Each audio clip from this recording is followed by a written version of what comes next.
দর্শক শ্রোতা মণ্ডলী, আসসালামু আলাইকুম।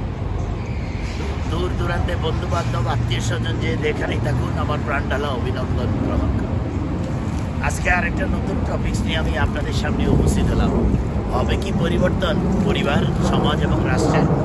আপনি দেখবেন একটা পরিবারে দুই একটা ষড়যন্ত্রকারী থাকে। সেই দুই একটা ষড়যন্ত্রকারীর জন্য একটা পরিবার পুরো নষ্ট হয়ে যায় এবং ধ্বংসের মুখোমুখি হয়।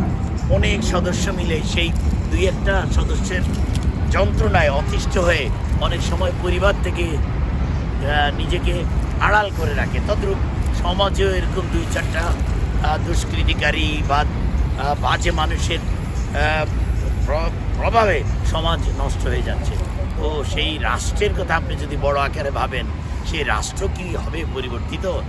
অর্থাৎ আপনি যদি আপনার পরিবারে সেই দুই একটা দুষ্ট চক্রকে দমন করতে পারেন, সামাজিক পর্যায়ে পারেন, রাষ্ট্রীয় পর্যায়ে, তখন অটোমেটিক সেই দুষ্ট চক্রের হাত থেকে দেশ, জাতি, সমাজ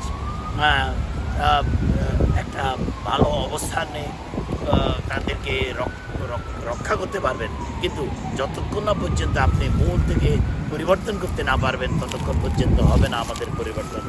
আরেকটি সুন্দর টপিক নিয়ে আসার আগ পর্যন্ত প্রত্যেকেই যে যেখানেই থাকুন ভালো থাকুন। আল্লাহ হাফেজ।